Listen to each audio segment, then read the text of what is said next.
Good morning. Morning. Good morning. I'm Rudy Masamba from the National Endowment for Democracy, and I'm deeply honored to have been invited to moderate a discussion on a country that most of us here, I believe, are so passionate about, the Democratic Republic of the Congo. But before we get started, I'd like to invite the Enough Project's founding director to give a few words.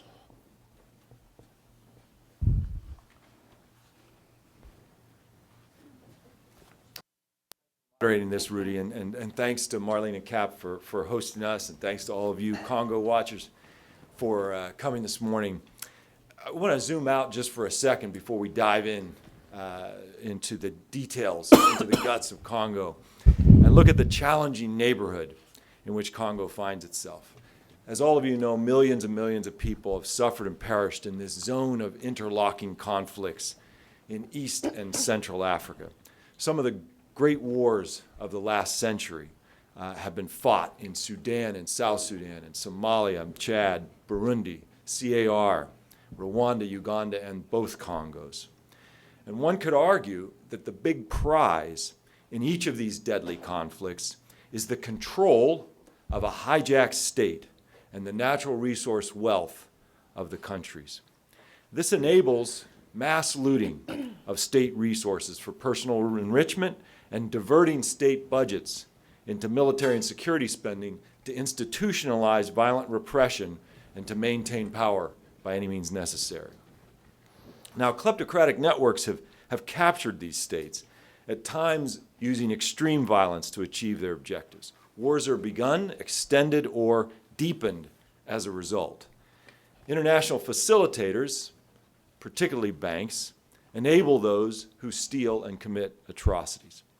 At every level, there are incentives for corruption, for secrecy, for state capture, for illicit movement of money, and of course for deadly violence. Now, because existing approaches to stopping mass atrocities and ending war in this region of East and Central Africa have not succeeded, a major change in policy is needed. I think most of us would agree. Much more needs to be done. At the Enough Project, we're focused on three things. Number one, dismantling these violent kleptocratic networks that have hijacked states in conflict. Number two, reforming the incentive structures away from war and towards peace. And three, helping to build support for functional and transparent governance and the democratic processes that enable them.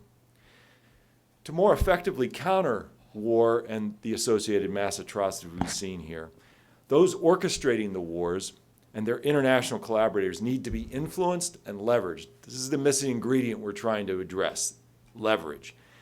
That begs the fundamental question that often remains completely unexplored in policy circles. Where are these kleptocrats actually vulnerable? And our research has demonstrated that major vulnerabilities exist as a result of their illicit money flows, their corrupt dealings, their money laundering, and their fixed assets abroad.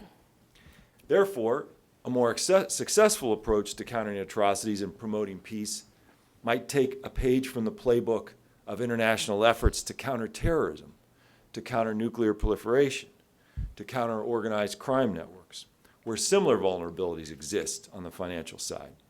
So a new approach would apply relevant policy tools, particularly the creative enforcement of anti-money laundering measures and much smarter sanctions, as part of a larger strategy of financial pressure, focused on these financial vulnerabilities and in the service of providing leverage for peace, for human rights, and for good governance. In the long term, peace and human rights in East and Central Africa, as anywhere, require transparent governance, marked by effective checks and balances and concerted efforts at addressing root causes of corruption and conflict. Thus, the good governance and anti-corruption tools are actually fundamental to enabling long-term peace and human security. Again, at Enough, we've made a major commitment to deepening the research and policy work around the concept of violent kleptocracy, starting with East and Central Africa. And we're investing on two tracks. The first track is our New Century initiative, which is comprised of a team of financial forensic investigators and field researchers who are mapping the illicit financial flows of those benefiting from mass corruption and mass atrocities, and turning the dossiers that these guys produce over to law enforcement folks, to regulatory agencies, and to the banks that can take action. On the other track, we've embarked on a year-long investment in deep research on state capture in 5 countries: CAR, Somalia, Sudan, South Sudan, and Congo. Today, we're unveiling the results of our first in-depth country study of a violent kleptocracy, Democratic Republic of Congo, led by its author, Sasha Lezhnev. And we intend for all of these reports to be living studies, subject to feedback from readers all over the world, particularly inside Congo. So this event is meant to be just the beginning, where with the ultimate objective of honing creative and original policy recommendations that can support the aspirations of the Congolese people for peace as well as for effective representative governance. Okay, Rudy, cede the floor back to you. Thank you. Thank you, John.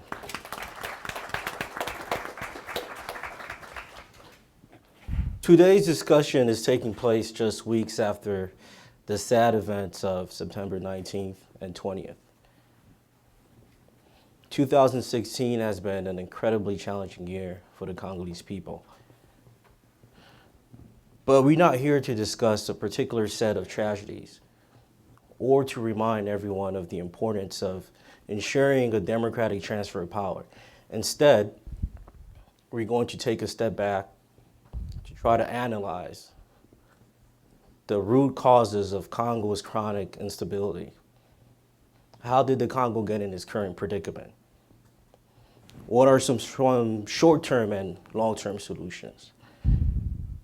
The Enough Project's latest comprehensive study is certainly going to be a relief and an eye-opener for anyone who is concerned about the urgent need to hold the Congolese people's enemies accountable for their actions. The cycle of impunity and despair must stop. In the meantime, each of our panelists will provide us with a briefing on their own research or on their experience in dealing with some of the issues covered in this study. And our first speaker is the author himself, Sasha Lezhnev. He's an associate director for policy at the Enough Project, where he focuses on peace, conflict, and corporate accountability issues in Central Africa. He previously worked at Global Witness, the International Crisis Group, the U.S. Institute of Peace, on U.S. policy issues on conflict resources, extractive industries, transparency, and peace processes in Africa. He holds a master's in international relations from Cambridge University and a BS on foreign service, magna cum laude, from Georgetown University. Sasha, the floor is yours.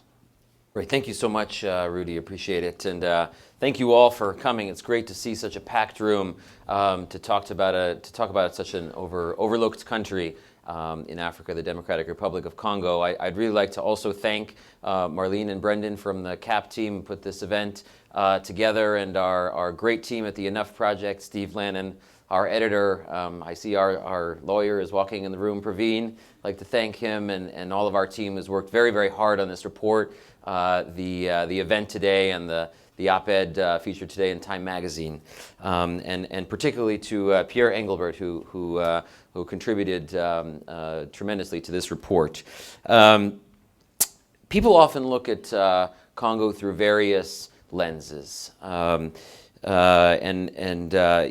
people see it as, well, there's some illegal negative forces or armed groups, and so if we tackle those negative forces, we can get rid of Congo's problems. Other people would say, well, the neighboring states around Congo are the problem, and so if Congo can make peace with its neighbors, then there can be peace in Congo. Others would say, well, if we can only have this one successful election, then everything will turn around in Congo. And I think after over a year of really analyzing in depth, both through field interviews, we traveled to Congo several times for this trip, as well as historical research, we realized that in fact behind those elements, and each one of those is an important element of the problem, but really behind those there's actually been a system in which ruling elites and their commercial partners, both abroad and within Congo, have actually used to deliberately manipulate the state and rule or misrule Congo, and personally profit from the vast resource wealth that there is in Congo. According to some estimates, it's $24 trillion is actually still in the ground in Congo in reserves in minerals and oil. And so throughout the last 130 years, as we analyzed in this report, in various forms, in various ways, that the leaders and their commercial associates have used this system to personally profit and to maintain power. And when that power is threatened, there is violence used to maintain it. And I think I do want to say the caveat that not all of Congo is violent. Not all of Congo is corrupt. There are many reformers. There are many brave activists. There are even reformers in the government and in business. But in fact, there are many, many elements of what we would call violent kleptocracy that have, in fact, been predominant in many ways in Congo. And so we outlined 7 pillars of violence and corruption, or this violent kleptocratic system that in fact have been prevalent, and particularly in the current administration, but also with many strong parallels back to Mobutu and even King Leopold. So I would just briefly outline these and then briefly talk about the solution, and then the other panelists will get into more depth. So the first pillar is to let the security forces pay themselves. Mobutu famously said, "You have a gun, you don't need a salary." And so by allowing the army and armed forces to reign free and profit from eastern Congo and other natural resource-rich areas, this mitigates the threat of being overthrown by violence and keeps the commanders busy and wealthy. We have documented, and the UN group of experts has documented, that several of these generals own soccer teams, they own large properties, and airlines in some cases. For example, the UN group of experts has documented that $400 million worth of gold was trafficked outside of Congo in 2013 in collaboration with various armed groups. And so there's that system which fuels and incentivizes conflict. The next pillar we discuss is to stay in power, you'll lose everything. Elites from regime to regime are by and large cut out of the next regime, and so a change in regime actually means that most likely you'll lose everything that you have, and including your immunity from prosecution. And so therefore, democratic transition and democratic activists are a threat to your power. And so if they rise too far and you can't buy them off, well, then you must repress them. And we're definitely seeing this play out in Congo today. The third rule is to ensure a lack of accountability for high-level officials and their partners. This lack of accountability is really the glue that holds the system together. If high-level regime-connected elites are prosecuted, then the system really falls apart. And so we see many botched cases of investigation. High-level officials or commanders are let off the hook. The Minova trial is a good example of that. Fourth pillar we talk about is that the government creates a parallel state. And in fact, it's a bloated state by which the regime co-opts various threats, including armed groups. And so there's a parallel chain of command in the military, which is largely sort of a collection of various former armed groups, which are never truly integrated into the army, but in fact continue to act as whole former rebel groups on the civilian population. And so therefore, the whole theory of getting rid of armed groups in order to make way for state authority doesn't actually lead to very much progress at all in Congo. The latest group of experts report talks about progress on armed groups, but in fact, the abuses against civilians were not improved. One academic talks about the Congolese army as an army of occupation on its own soil. The fifth rule is that senior officials profit from corruption at all levels. And this is a system that, from Leopold's days to Mobutu's to the present, the system of rapportage by which an official or an army officer will get appointed in exchange for their agreement to pass payments up the chain. There are elaborate systems that we describe in the report for doing so. If they are not passing those payments up, they get moved. Sixthly, personally profiting from natural resource deals and deliberately underspending on services and state services and hijacking reforms. So you see this, the Congolese government will sign up for the Extractive Industries Transparency Initiative, which has helped in some regards, but it still operates through state-owned enterprises such as Jacamine, Sokimo, and the shell companies that are notorious in connection with certain Israeli businessmen. And then state services are a disaster in Congo. There's vast underspending with regard to health, education, and infrastructure. And in fact, the average Congolese GDP per capita is lower today in real prices than it was in the 1970s. And the last rule is, or pillar, is basically confuse everyone with uncertainty on policies, such that there's provincial authorities, multiple ministries in charge of the same thing, and so with this confusion results increased predation and illegal taxation. In order to combat this system, we need to really have a paradigm shift on Congo. There are Congolese reformers that are actively trying to change the system on the ground, and in order to help them, we really need to create consequences for those who are running this system and who are profiting from it. Both financial pressure, legal accountability, and improved measures on good governance and transparency. And that pressure can help leverage reforms that we want to see take place on the election front, on the human rights front, on peace and conflict resolution front. Just very, very briefly, we need to see new anti-money laundering measures, since all these deals are made in US dollars and therefore have a US nexus. There's a way that the US can enact anti-money laundering measures, targeted sanctions that are much better enforced and enacted against higher level officials that are running the system, judicial pressure, such as targeting the facilitators of violence, and better good governance reforms, such that there's a top-to-bottom review of aid, such that we're not aiding state agencies wholeheartedly that are not undergoing reform.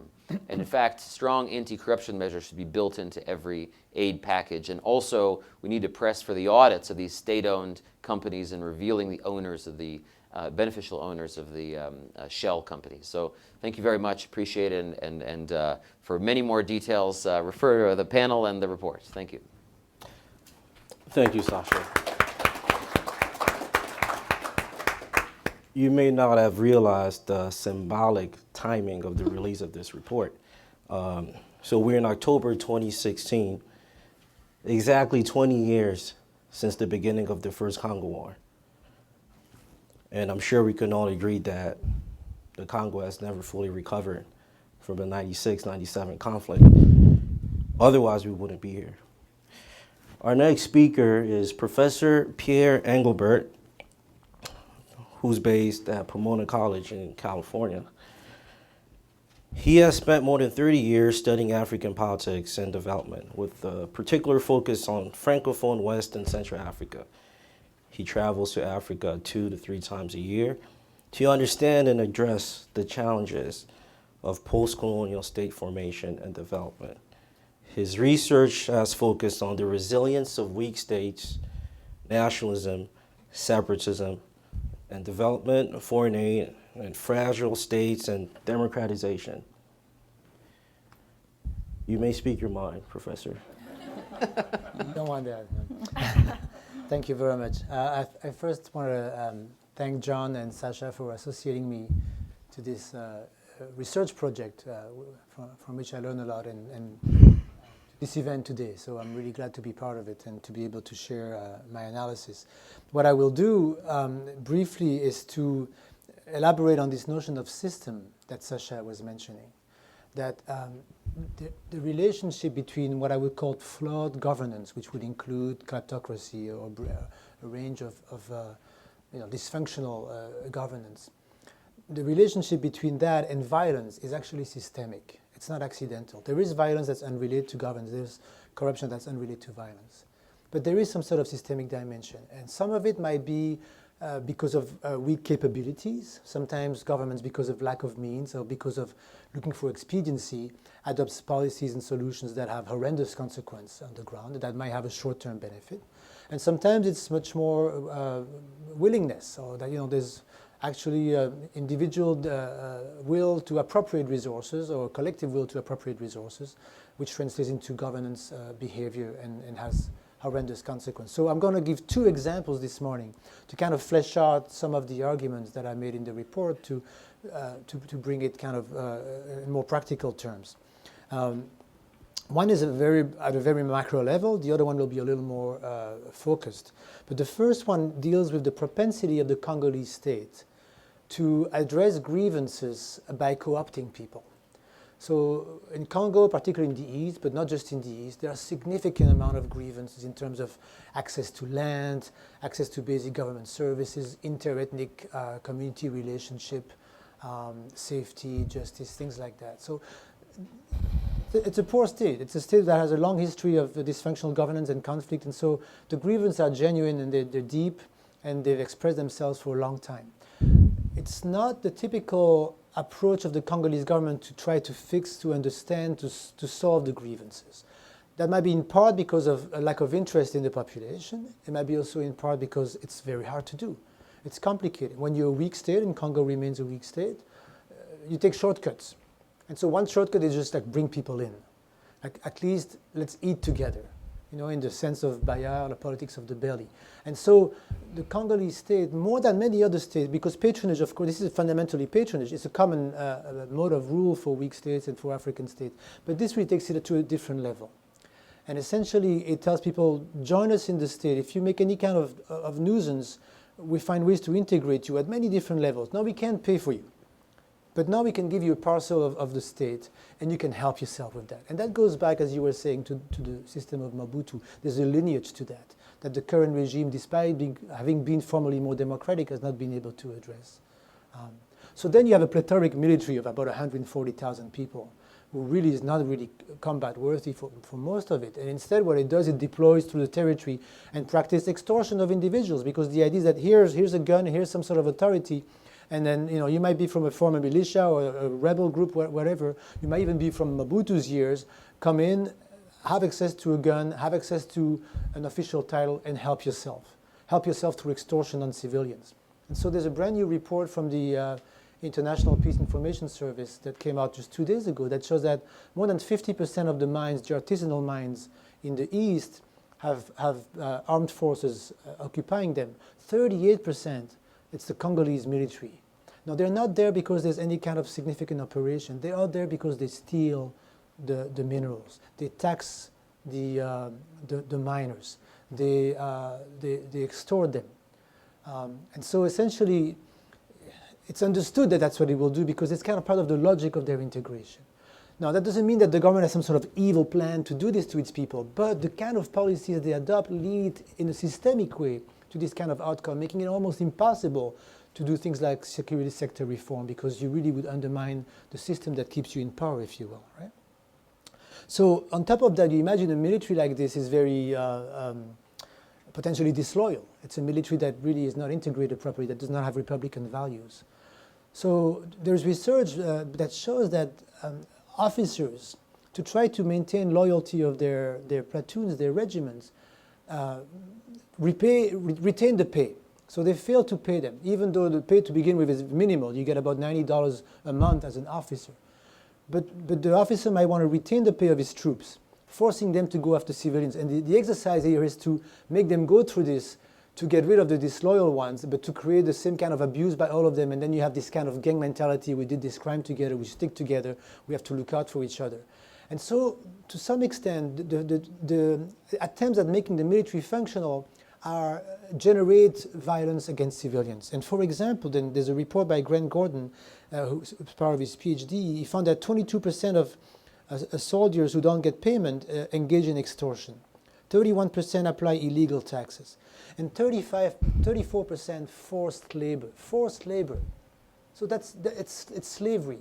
So the policies, either through weak capacity or willingness of the Congolese government, produce local enslavement. This is really a significant issue. Thank you. The second dimension I want to look at seems very benign. It's budget issues, fiscal issues. And a big issue here is that money gets misallocated. First of all, you get an official budget, which is about $8 billion. And then you get an actual execution figures, which is about $5 billion, because the Congolese government extracts much less each year than it hoped for. And then things get misallocated. Even though you have transparency, things get published, the reality is always different. For example, the presidency in 2015 received almost 300% of what it had been budgeted. Same thing with Prime Minister Matata Ponyo. His office got 300% of his allocation. The presidential farm of Lansele got 1,000%, 10 times its allocated money. This is like a quasi-private resort for the president. On top of that, 191 projects totaling $1 billion were not even in the budget and showed up in execution figures. Things like Congo Airways, they're not to be found anywhere in the budget, they're off budget. You're going to say, okay, so that's, it's poor public finance, but what's the dimension here with violence? Well, it comes at the cost of something else. When you have finite resources and you over-allocate to certain groups in the state, then others pay. So for example, the CENI, the Electoral Commission, got 25% of its allowance. Now the government can come and say, we can't have elections, we're not ready. But you did this to yourself. You starved your institution of resources. You didn't do a census. There hasn't been a census since 1984. It's because of decisions of where the money goes, formal or informally. STAREC, the stabilization program for the East, less than 1% of its budget. Gender and family, 12%. So you see that there's like real inequality, poverty, grievance-generating dimension to these decisions. Justice, same thing, gets about 2/3. So what are the consequences? The main point I want to make here is that this kind of apparently somewhat benign corruption really undermines the capacity of the government. It shoots itself in the foot. It asphyxiates governance. It makes it impossible for Congo to function properly. And therefore, it reproduces all sorts of grievances. Of course, you can't prepare elections when you've done this. Of course, you can't do a census. You can't make your military fight insurgents properly because they don't have the resources that they need either. And to finish, you can't have a decent justice system. When you think about justice, it's really one of the foundational elements of statehood. When a state comes together, to extract from the Hobbesian state of nature, the basic idea is that somebody will adjudicate disputes and we will have the embryo of a justice system. That's the foundation of statehood. In a place like this, you sacrifice justice. So then the courts are not staffed. I was in Buji-Mayi a few years ago, and I followed this judge, and we went around, and he just had a piece of paper and a pencil, and he was taking notes and telling this guy, you can be free tomorrow. It's like, this was no way and these guys were in containers. There was no way to run a justice system. There was no record keeping. Of course, judges are very liable to corruption because themselves are in very dire conditions. So what do you have? Crimes go unpunished, right? So on top of that, then people who have disputes cannot resort to justice and they adjudicate disputes themselves, which is more likely to raise the level of violence. People might organize their own militia or self-defense group. That comes from this breakdown of state service. So sometimes people in Congo speak of a culture of impunity. It's not a culture of impunity. It's a political economy of impunity. In Congo, the state itself produces a Hobbesian state of nature. And so it's not benign. When somebody in Kinshasa misallocates resources, somebody in the Kivu dies. So, thank you. Thank you, Professor, for this rich analysis of the system. Not only you broke it down for us, but you also demonstrated how these systems are able to survive from one regime to the next. Our third speaker is Nita Ivele. Nita is Congolese. She's a president and co-founder of the Coalition for Pluralists and Patriots of Congo, COPAC. It's an advocacy group dedicated to a free and equal opportunity for all Congolese, as well as the advancement of DRC sovereignty. She also serves as the director of Congo Global Action. It's a global alliance of diaspora and grassroots movements dedicated to speaking with one voice on issues pertaining specifically to the Congo. The floor is yours. Thank you, Rudy. I'm glad that you spoke about the 20 years of war that we are celebrating this year in October, actually, when the war started in DRC, 20 years later. But what am I going to add to this discussion is what I'm trying to put it in the eyes of the Congolese, how the Congolese sees why we get to this point. Because I believe in DRC, every 5 or 10 years, we repeat history, or we end up doing the same thing we've been doing. This is like a deja vu for Congolese, most of the Congolese. And why we get to this point is really easy. In the 20 years of war, or even the 32 years of Mobutu, all Congolese feels is an overwhelming sense of impunity and injustice, and all that nobody really paid attention to the people. We heard the two former speakers talk about who is enabling those injustice or violence or kleptocracy. But I'm going to tell you something. The Congolese believe the main enabler on this violence and kleptocracy is actually the international community. What kind of solution it brings to DRC every time there's a crisis? Even if you look at the Mobutu's era or Kabila, the first Kabila and the second, particularly the second Kabila, you will find out that their base is not necessarily the Congolese people. They gained the power through international community. Mobutu came out with the coup, and Kabila, nobody really can explain how he got into power. But yes, he's been there for 15 years. So the Congolese believe that the number one enabler of this violence, repeating violence, and kleptocracy is the international community. Well, I'm talking here bluntly about United States, EU, China, all those big powers. Now we have the African Union is getting into this too, to enable the president of a country not to do his job. Why? It's been shown many times. Mobutu was the person who represented the kleptocracy governance in 32 years in power. And now Kabila is following the same step. But you see the money is usually put in bank, not in DRC. It's either in US or Europe, or now in Virgin Islands and all those places where everybody is aware that the president cannot be as rich as he is, but nobody is looking into. What they do is, instead of asking for accountability, they put in money in the form of aid to replace the government. Of course, when somebody has to replace the government doesn't seem like they are responsible of the people.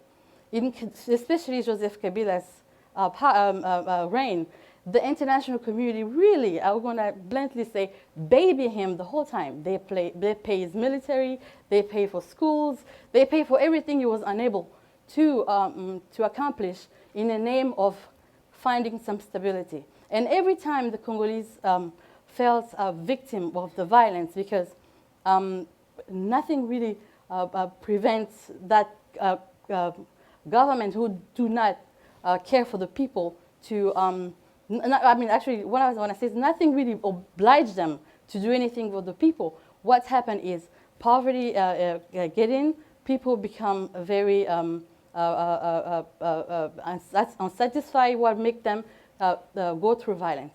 And even when you look at what the UN or any other international community has proposed as solution to many of those violence that happen in DRC, is to share power, exactly like Professor just said. Although Kabila also shared power to protect his position, the international community have done the same thing. Look at all the accords. All of them is all the militias and rebels that came in DRC became presidents, ministers, military. They make up our army. They make up our Congress. They make up all those places. So why would they learn something other than violence? Violence pays in DRC, and in DRC it pays big, because the more violent you are, the better position you get. So what they do is they get into position, but they maintain a militia back where they came from, just in case they will need that militia to bargain better position. So the violence keeps repeating itself, not because Kabila is so strong or he has it demands a loyalty. It's because the international community allows that to happen. Never had an accountability. So now we're here where the Congolese people have been waiting for once that the international community will do better. Even when the staggering number of deaths comes out of DRC, people really don't see it as a big issue. It's only become a big issue when it's getting in the way of maybe natural resource extraction, or is not allowing people to continue what they're doing. That's when people talk about violence. But when the people are suffering, look at it, Beni. In Beni, almost every day, they kill people with machetes for no absolute reason. There's reports everywhere showing that even the Congolese army is part of that carnage.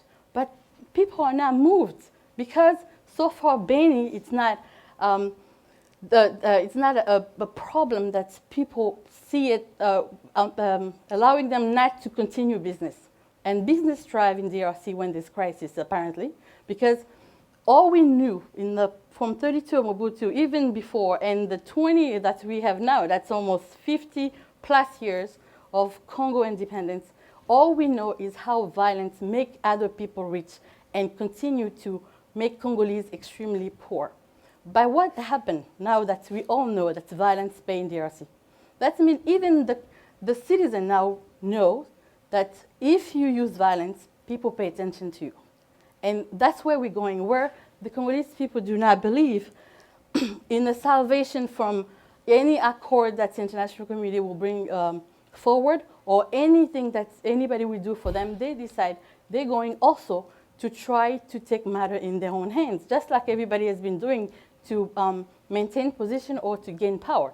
So Congolese people, which are 80 million of them, we don't know what's going to happen past December 19 of this year, when the people figure out that they've been abandoned by the international community again, they've been abandoned by the African Union again, and they have no other way to solve the problem but to use violence. Thank you. Thank you, Nita.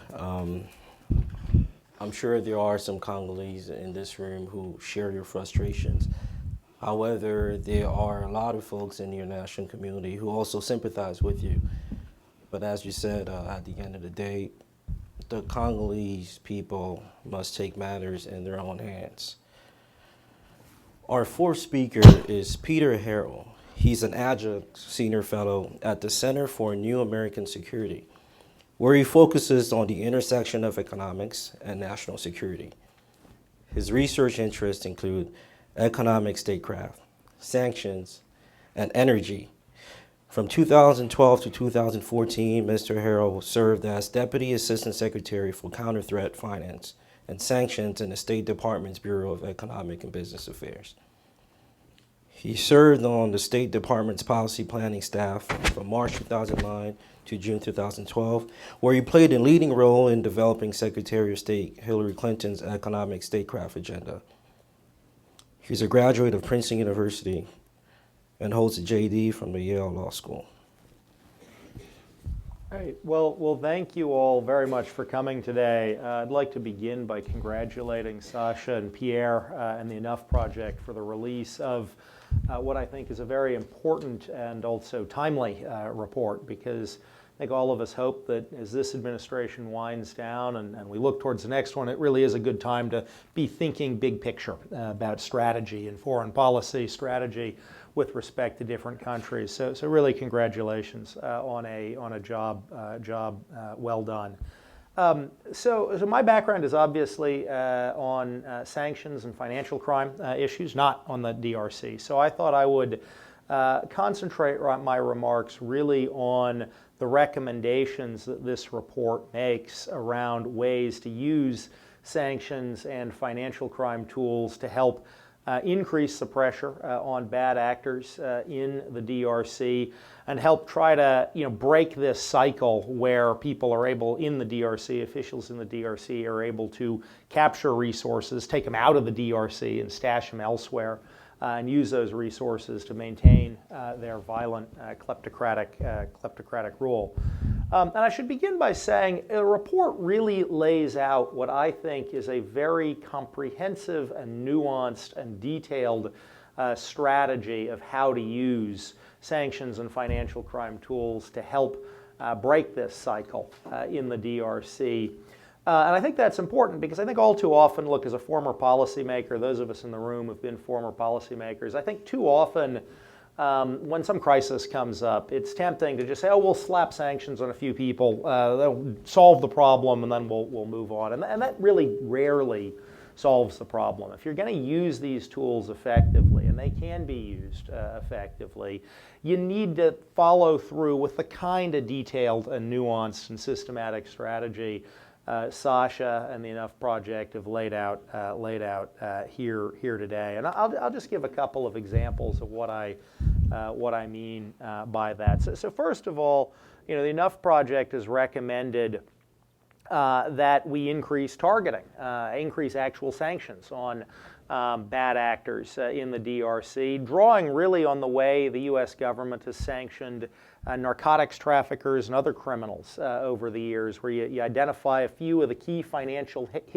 henchmen in the network, sanction those guys, freeze their assets here in the United States and Europe and elsewhere, and then build out from that so that you can kind of begin to ladder up the pressure on the entire kleptocratic network. And I think that's a very important way of thinking about this problem.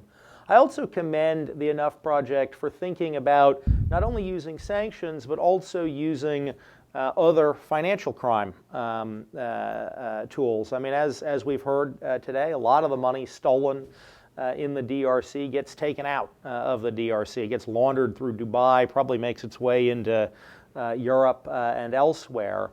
And when the U.S. government and our European allies have confronted this kind of challenge in other countries, we've used financial advisory notices where the government will put out notice of what these kinds of suspicious transactions look like. In the U.S., they come out of something called FinCEN, which is a financial intelligence unit over at the Treasury Department. I think that's a really valuable thought. Let's start publicizing to the banks, to the corporate community, what the illicit DRC financial flows look like. Third, and I really commend the report on this, I very much agree, it's not just about the sanctions and sort of notices, it's also, let's look at criminal prosecutions.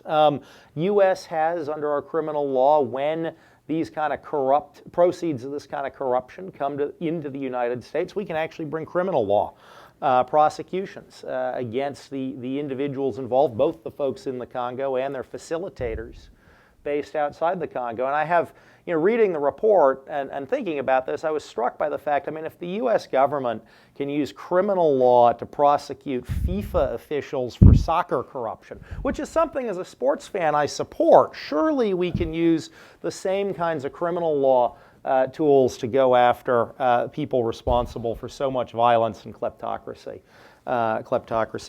in the Congo. So really just want to commend the authors of the report and recommend folks here who are involved in the issue, whether writing about the Congo or in policy on Capitol Hill or in the administration or other NGOs around town. I think this is a really excellent laydown of what Treasury Department, Department of Justice, the White House could be doing to ratchet up the pressure on the DRC. I thought I'd also just offer a couple of additional thoughts as you carry this work forward.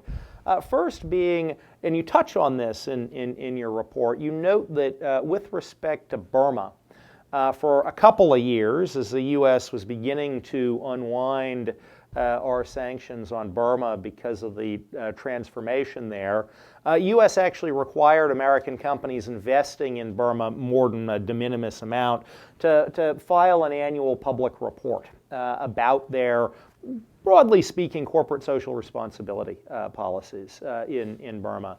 And having been involved in that effort back when I was in government, I think that's a valuable model that could be built out more in the DRC. For the international companies that are in the DRC, really pushing them to make sure that they are adhering to high standards and not participating or facilitating the kind of violent kleptocracy that is affected so many millions of people in the DRC.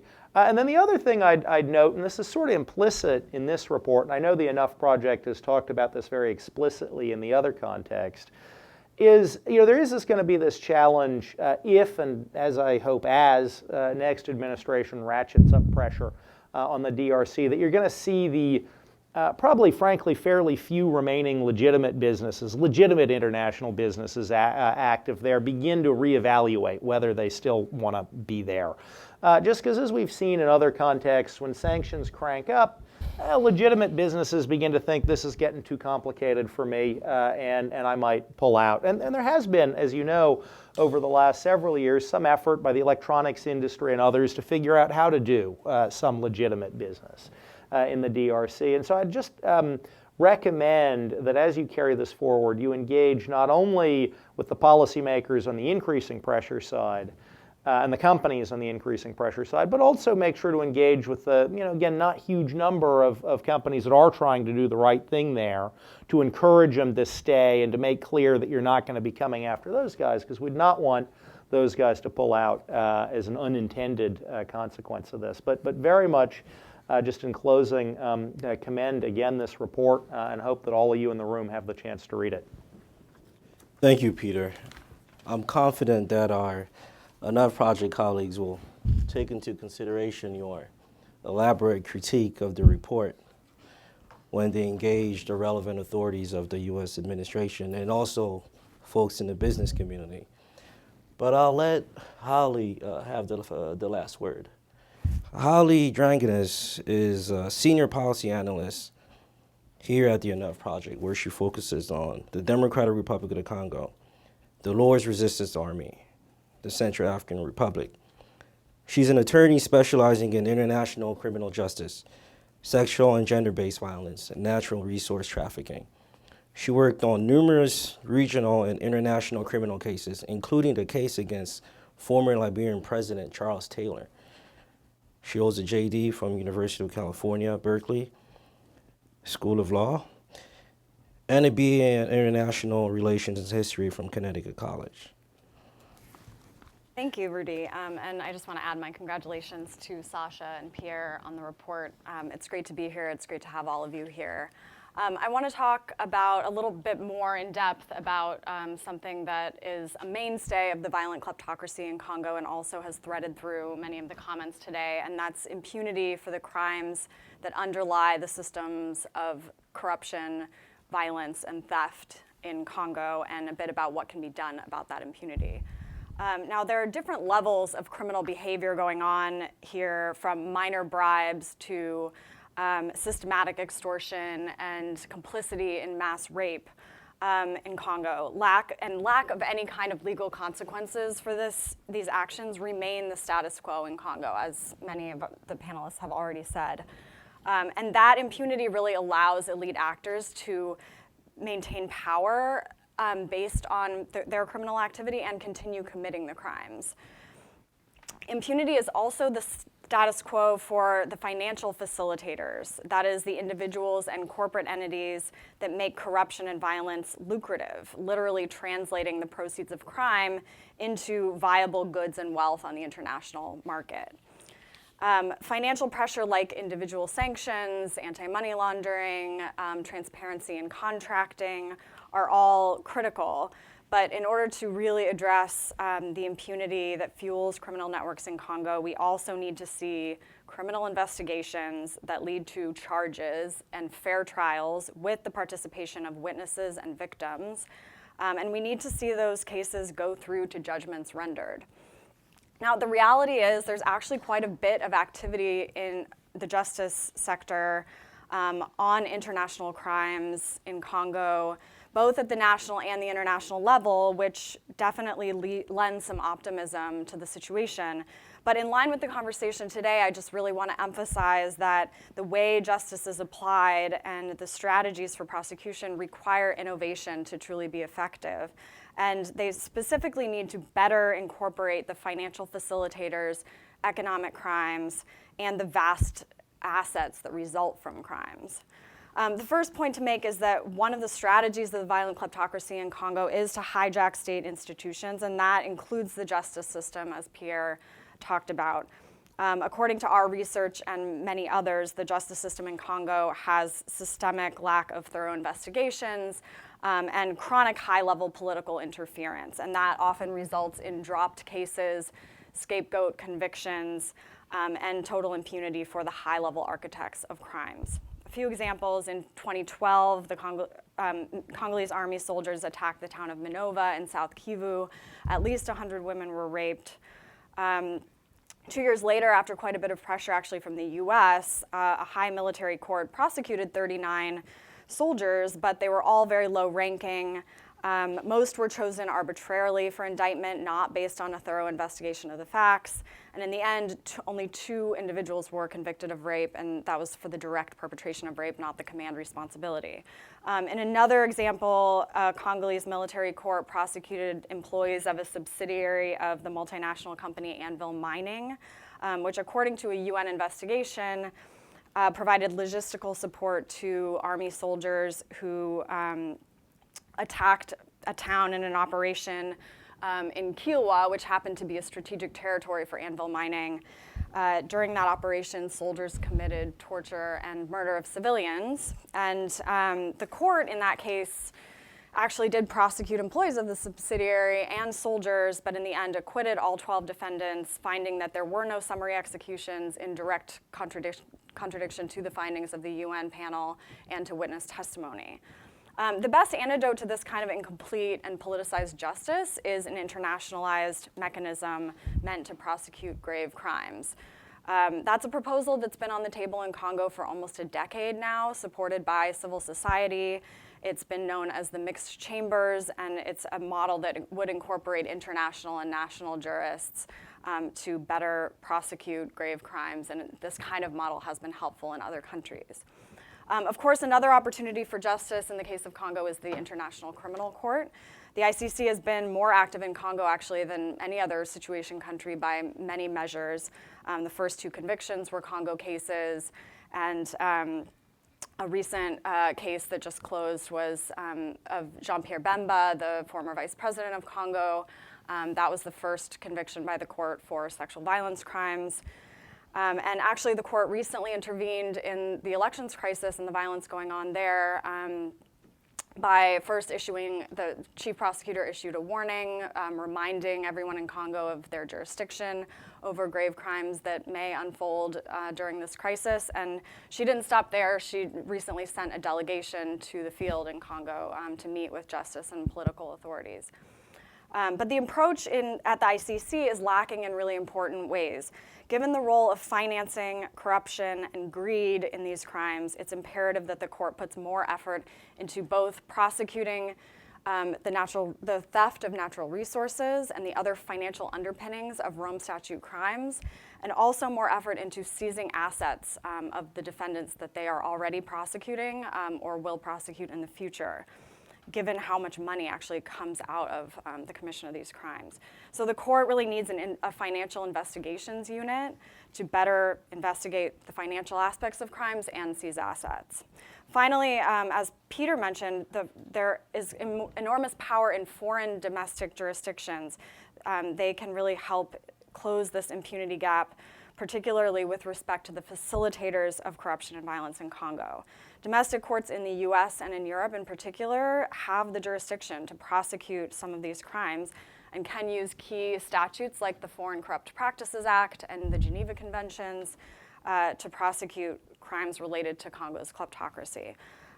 Just a couple examples. A month ago, the US's largest hedge fund, OXIF, pled guilty to charges under the FCPA for conspiracy to violate anti-bribery provisions. The case concerns transactions overseen by 2 senior officials in the company and bribes paid to intermediaries and to high-ranking government officials in several countries, including Congo. The company and the DOJ reached a deferred prosecution agreement, and there was a settlement with the SEC. That totaled a payout that OXIF is responsible for of over $400 million. That's a huge penalty. But even though the DPA was reached, there is still evidence against individuals in this case that could give rise to individual criminal investigations and should. We really need to see more than even these significant financial penalties. We need to see criminal prosecutions brought through to either convictions or acquittals in some of these cases. One last important case demonstrating the power of foreign domestic courts is related to the Swiss gold refiner Argor Heraeus and gold coming out of concession 40 in Ituri in eastern Congo. Argor was investigated by Swiss authorities for violations of the Geneva Conventions and money laundering provisions in the Swiss criminal code for refining gold that was coming out of concession 40, because at the time the FNI rebels were in control of the concession and were pillaging the gold and committing brutal acts against civilians. The court helpfully explained that refining gold can be tantamount to abetting the war crime of pillage, because the refining of the gold actually gives it value on the international market, thereby materially supporting the original theft of that gold. Ultimately, the court found that Argor didn't have the requisite intent. They reasonably did not know of the illegal origins of the gold. But overall, it's critical to continue identifying these kinds of facilitators. They're normally hidden from view in the middle of the supply chain, but actually quite vulnerable to prosecution if we're looking in the right places and using the right legal frameworks. One last point, in every venue that I've talked about, in one way or another, there are avenues to seize assets of defendants and seize criminally derived proceeds. That's critical, and that money should be seized and returned to victim communities, to the people of Congo, and those asset seizures will also help shift incentives and send messages to the perpetrators that if they commit crimes, their money will not be safe. Thanks. Thank you, Holly. I must say that the lawyer inside of you definitely resonated throughout the duration of your remarks. We have about 25 minutes left for Q&A. There will be a mic going around. State your name and affiliation, but I will ask the first two questions, if you don't mind.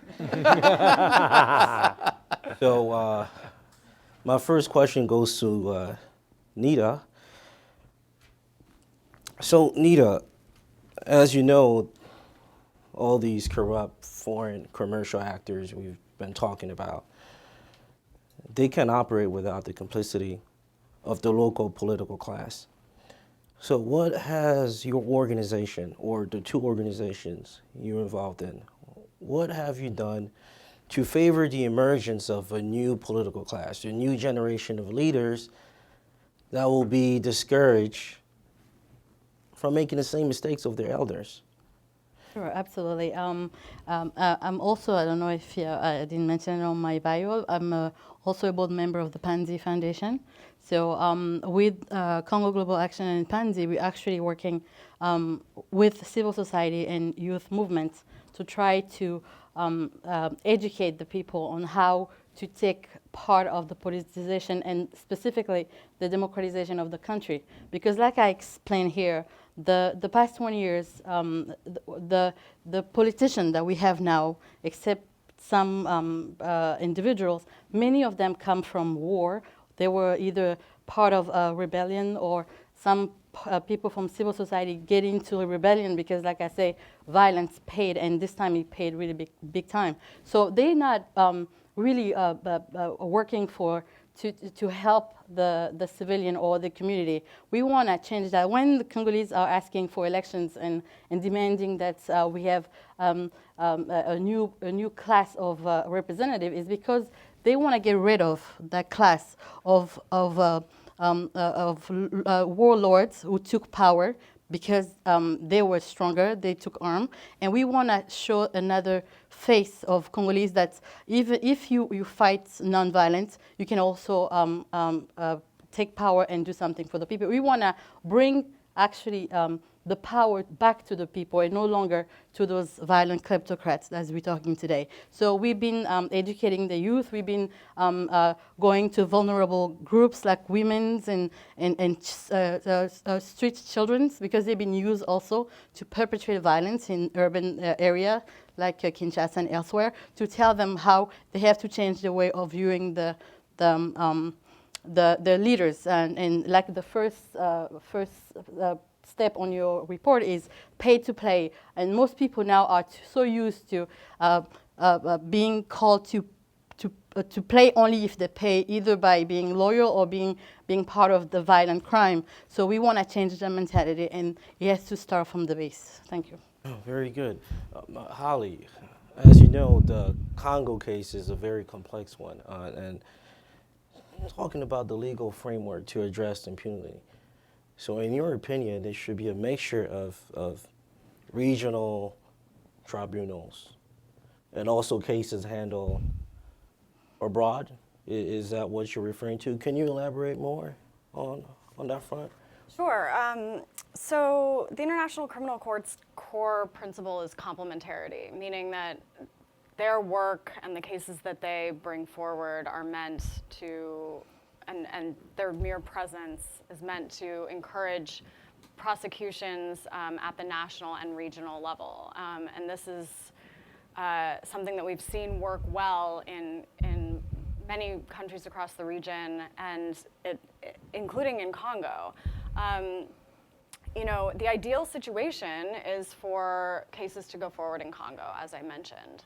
There are a lot of benefits to the model of a mixed chambers in Congo, or a hybrid tribunal, as we saw in Sierra Leone and other countries. Having cases go forward in Congo has the benefit of better access by victims, witnesses, and ordinary public citizens. There are also benefits of a mixed chambers in the long-term justice reform. If you have international jurists who have prosecuted these kinds of very complex cases before, working with national jurists, there is a staying power there once the international component leaves, that expertise is integrated into the national system, and the court can go forward in a sustainable way and continue to prosecute serious crimes in country. But of course, at the international level, there are a lot of important benefits as well to taking cases forward. Essentially, we shouldn't have cases in Congo that are tainted by political interference, or that don't have thorough investigations, that have judges who are totally under-resourced, like Pierre mentioned, with just a pen and paper and orders from political actors to drop cases or intimidate witnesses. That's where a regional or an international court comes in. You know, the ICC has the benefit of better security. It's seated in the Netherlands, where witnesses and victims may be safer giving testimony. And it also has the benefit of you know, strict judicial independence, which we have not seen enough of in Congo. So that kind of combination is critical. Thank you, Holly. So the gentleman in the blue suit to your right. My name is Yves Bashonga. I'm from DRC Embassy. Inviting us to Can you speak into the thanks mic, for please? inviting us to be part of this talk.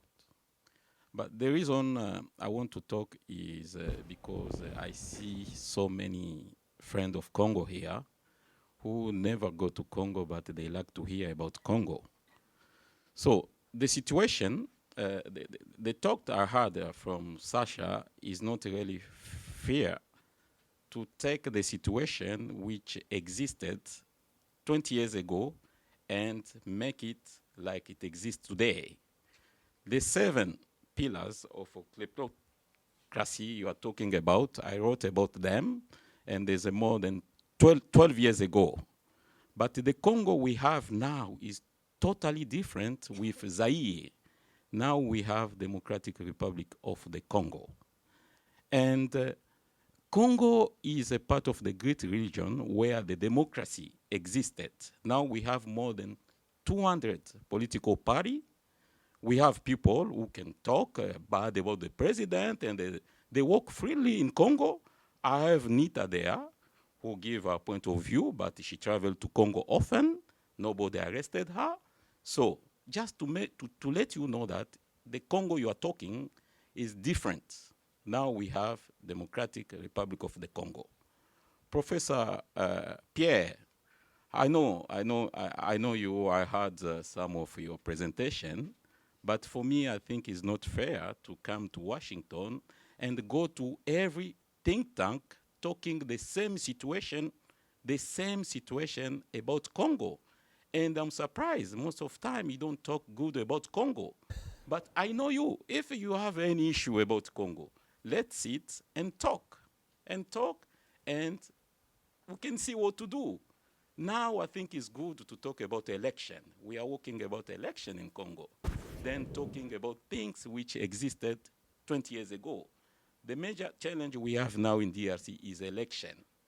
So if really you want Congo, you want Congolese people to be good, let's talk about the election, and I think all of us will get the benefits of that. Thank you. Thank you, Mr. Bashonga. We'll take 2 more questions and then give some time to our panelists to answer them.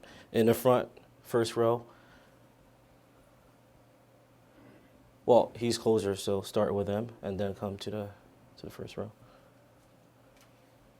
My name is Makaya. I'm from the American University. My question is that what can we do to end sexual violence in the Congo? What can we do that? All right. Sasha, you have the First question. row. Thank you very much. My name is Metre Mulegwazi Hindula. I'm an attorney working at the Democratic Republic of Congo. My friend Sasha and I actually correspond a lot. I run a think tank in Congo, which is called the Center for Political and Strategic Studies. And to be fair, I'm also a former spokesman for President Joseph Kabila. So, thank you for your report. It was a very detailed report. But did you find the role of Rwanda? Because I don't hear much about the role of our neighbors in what you have written about. Rwanda and Uganda in particular, and what are they doing with this to cause some of the problems in the Democratic Republic of Congo. My second question goes to my compatriot, Mrs. Nida, I think that's her name, from Congo Global Action, but also a member of the Panzi Foundation. I'm from Bukavu, so I know the Panzi Foundation pretty well. I'm a bit worried that my compatriot, thinks Kabila is being propped up by the international community, because I guess if that had been the case, we probably would not have this meeting here today. Maybe has Kabila done anything good in the country since he came to power? Do you think is there anything good that Kabila has done in the Democratic Republic of Congo? For instance, bringing to the DRC the first inclusive political system in the country. Is there something good about this? You also said something about Beni. I think the problem with Beni, there's a wrong analysis from everybody. I mean, we can meet later with whomever wants to talk about the Beni, and we can talk about Beni. Our think tank has written a lot about Beni. There's a lot of wrong analysis about this. And lastly, please get your lastly, point across. Yeah, sorry about that. Lastly, Kabila didn't come to power through the international community. We all know how Kabila came to power. In 2001, his father dies. And he's chosen among many people, including Mwenze Kongolo, who came from here. And he stayed in power really through elections, 2006 and 2011. And I need to just underline this last sentence. Kabila has no intention of staying in power. Absolutely not. Thank you. Okay, so we'll have our panelists address the initial questions. And for the next round of questions, please be brief because we don't have a lot of time. We want to give a chance to as many people as possible. So keep it very brief. Question on sexual and gender violence and the comments from our Congolese. Who's first? Yeah, yes. I think I'm going to answer my friend Eve, because I know Eve very well. Like I said, when I say the enabler is the international community, because the international community supports some sort of solutions. It's not 100% solution. When the Mobutu era was over and the new foreign policy was to democratize Africa and Congo in particular, it wasn't, the democracy was a facade, like I'm saying. The democracy in DRC is a facade. It's the facade where we might have election maybe, or we might have some sort of 400, 500 political party, which others that are created by the government itself to give a sense of some sort of democracy. But it's not true, because when you look at what happened during those two elections, when my brother talk about Kabila came through elections, but those elections was fraudulent, especially the 2011. I don't think anybody here seriously could sit and say Kabila truly won the election. And we all know it's because the international community agreed to, for the name of stability, we're going to let it slide, and then give him 5 more years, and then when his 2 terms is over, maybe we're going to have election. And then we see it. 2 terms later, we're talking about not having the elections. Everybody keeps saying, Kabila never said, but he never said anything. If you ever see him talk about Beni, if you ever see him talk about the sexual violence that's happening, or just talk about any crisis that happened in DRC, he doesn't say anything, but the actions people around him shows that he doesn't go. Today he has an accord, which if you want to approve, and political accord who give him 2 more years until 2018 without election. He's so comfortable that the international community won't do anything to him, he doesn't even bother to organize elections. This is how confident he became, because he's been enabled so much, and being everybody give him excuse. Everybody talk about what Kabila might or might not do, or what Kabila think or may not think, but nobody really knows what he thinks, because everybody has taken over to run the country for him. That's the problem we're saying here. We here in 2016, we're supposed to have the election. Even the civil society are talking about how it's very crucial for the DRC to have an election very soon. And we know that if Kabila go past December, in 2018, when the accord will come to an end, we'll find out other excuses on why he wouldn't be able to have the election, because we already see the budget of 2017, it's only $4 billion. And the Electoral Commission is saying to organize the election, they need $1.2 billion.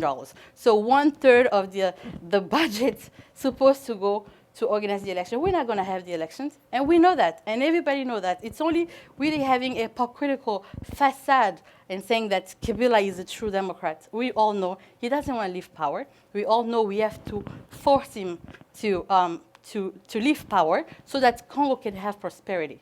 That's one. Regarding sexual violence, that's simple. For sexual violence to end in DRC, we need justice. Women in DRC has been deprived of justice. I mean, we always hear the same thing. We cannot go, like my sister said, we cannot go have justice because then we're going to offend some other group. We're going to offend even the neighbor, Rwanda, Uganda, because they've been part of the war. It's always some ally of somebody that we are going to offend in the name of stability. But till now, Congo doesn't have stability, doesn't have peace. And we keep having those a cycle of violence that keep coming back because everybody knows what we're supposed to do, but nobody has the courage to do it. And I think this is it. This is the time where everybody, the US especially, take that lead and say, okay, this is the solution. Kabila needs to step down. We need to have election on time so that somebody else can take over the country. And maybe Congo will see peace and prosperity. Thank you. Professor, Yes, a quick answer to Yves Mashanga. Thank you for the question. There is a contradiction in claiming that one is a democracy and finding criticism to be unfair. So contradiction is a foundation of democracy. So I congratulate you on promoting the democratic dimension of Congo, but I think that means embracing and engaging with criticism. Now, for my part, I talk where I'm invited. And so I was glad to be invited here, and I talk and I share my research and what I work on in Congo, and I've done it elsewhere. I've done it at the University of Kinshasa, I've done it in Lubumbashi, I've done it in Kisangani. And please, I'll be glad to do it. If you invite me, I will come, and I would like to have a conversation. I'm scheduled to go to Bukavu in December at a conference. My visa application has been reviewed for 5 weeks, so please approve my visa so I can live up to your expectations. Thank you. Good luck. Okay, Yeah. you want to say briefly? Okay.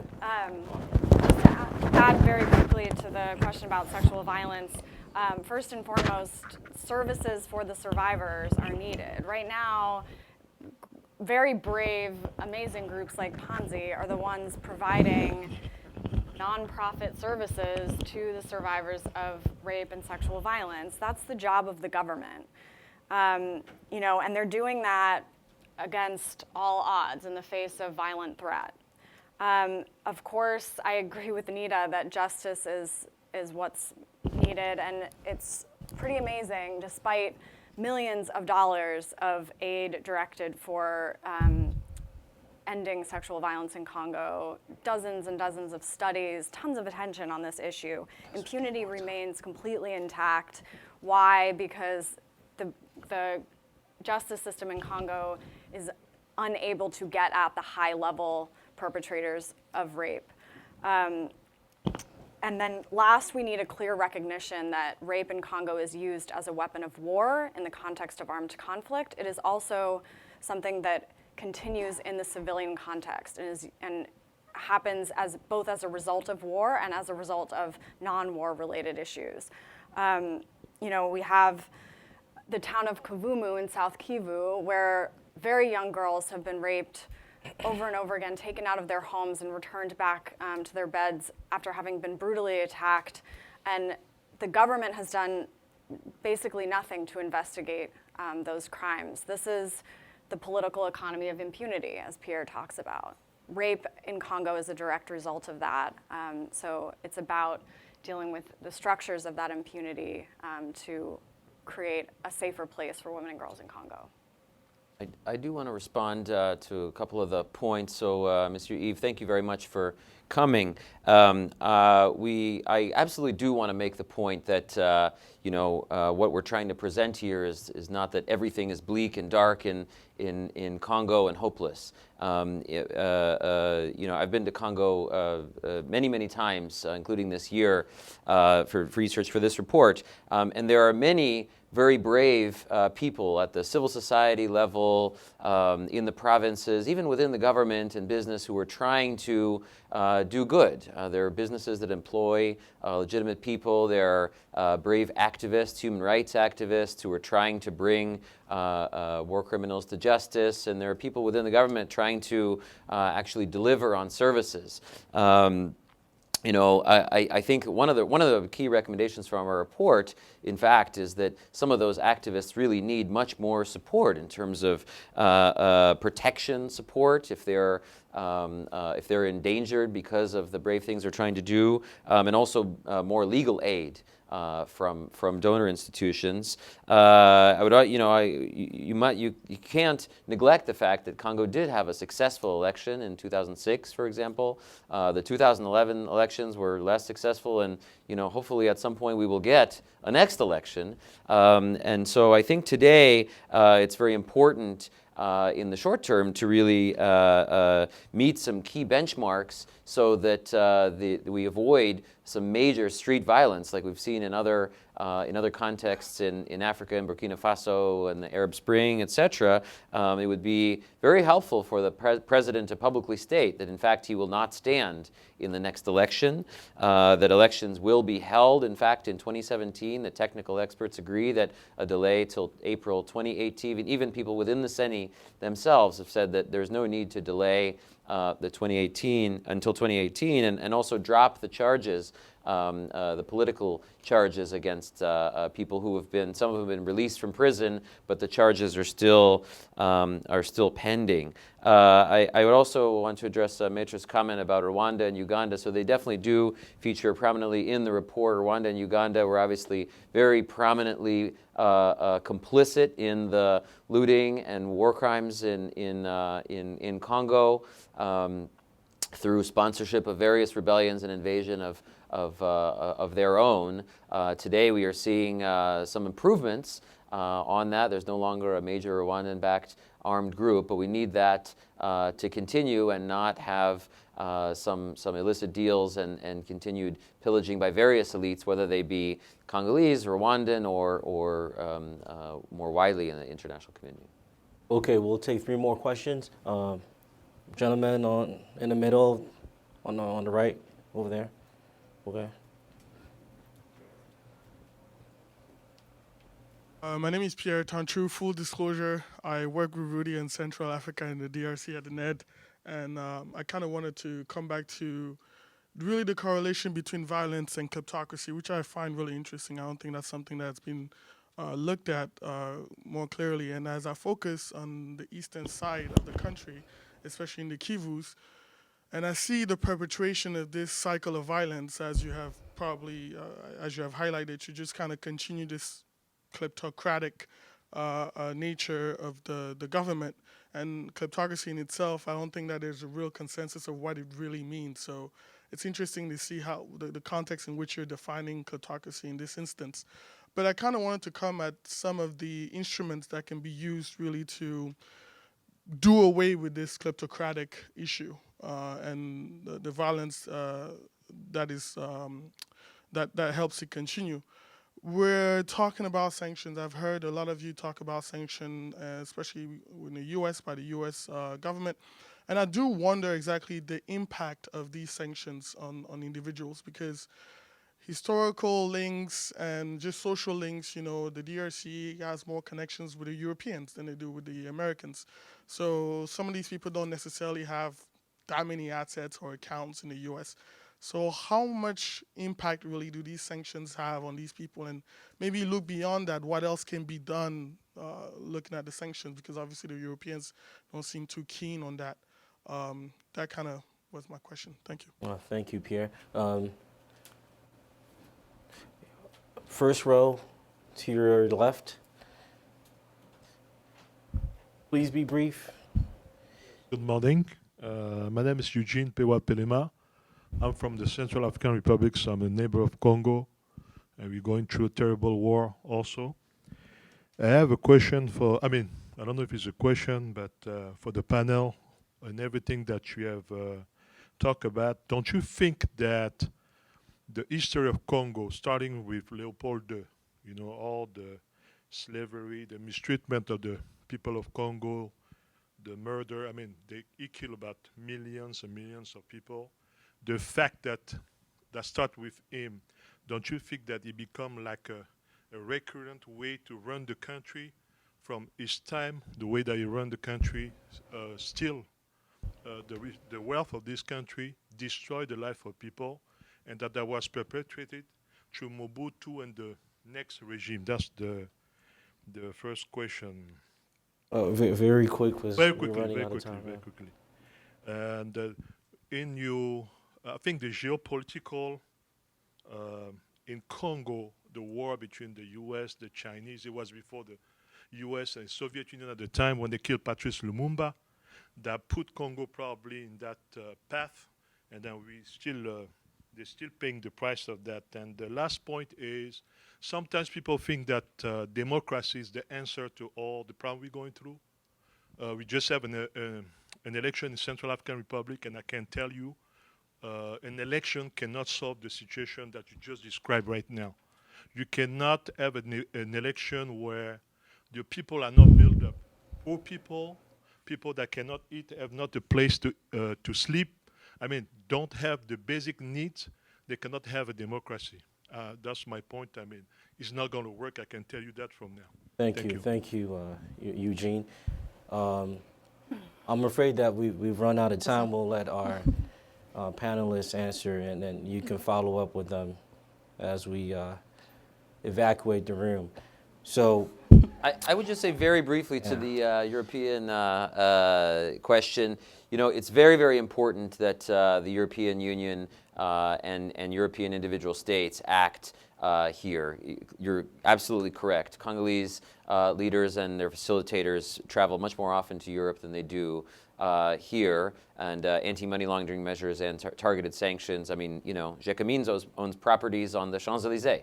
So clearly there are assets there that need to be acted on. I don't know if, Peter, you want to say more as someone who built some coalitions around these sanctions issues. No, absolutely. I mean, I'd very much agree with Sasha. I mean, obviously, as you suggest in the question, it is better to have the European Union come along and do this as a joint action.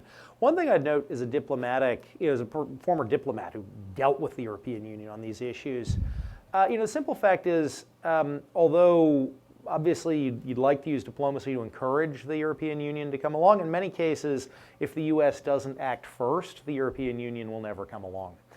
We saw this in Iran. We saw this with Russia when we were putting pressure on Russia. We've seen this in regime after regime where actually, in many ways, the reality of the diplomacy is that the U.S. is going to have to act first and create some facts on the ground, so to speak, and then get the European Union to come along afterwards and build the support that way within Europe for an action. It should be said, too, that, just last week, in very concrete terms, just last week, the Foreign Affairs Council of the European Union announced their support for individual restrictive measures, essentially sanctions, in the case of Congo. And now we need to see an actual list of designations. But the Council did basically put that mandate up to the High Commissioner, which was a very welcome step. And we're looking forward to seeing some names now. What I'm going to say by your question, actually, you answer Yves Bashonga's question, where calling Congo a democracy, where election doesn't mean democracy. I agree with you. But in the case of Congo, we've been preparing to see for once that after Leopold's reign, a president that is been put in power by the people and for the people. And they've been preparing. You're going to see during Mobutu's era, we went through all kind of civil education. We have all kind of dialogue where the Congolese really have that. They want to see that happening, even if it's not going to bring prosperity or true democracy now, but they want to go through that process of having a president relinquish power, not through coup d'etat like it happened with Lumumba, nor when Mobutu was the invasion of AFDL with the Rwandan Uganda, who took away Mobutu, or when Laurent Kabila was assassinated. But they want to see something that's true to their eye, like they recognize Lumumba was truly elected by the people. And you can ask the Congolese, there's a survey which just came out a couple of days ago, where 85% of the Congolese believe that the election is a way for them to go forward. Democracy is what people believe. It's the participation of the community that makes it the democracy. And the Congolese, I believe, if 80% of people believe election is what's going to give them some kind of peace and prosperity, maybe we might want to try that and see. Well, we never had that. We fought our dictator Mobutu, we fought Leopold II, we fought all those dictatorships. Now we want to see what it looks like when a president, when he is accountable, can relinquish power, and then somebody else take over, and so on and so on. In Europe, here it takes 200 years. We have to start somewhere to get to that. That's what we're saying. Okay, this brings us to the end of our discussion. If you didn't get a hard copy of the report, it's on the website. It's been published on the website. There's also a French executive summary in case you would like. So please join me in giving a big round of applause to our panelists. Thank you for coming.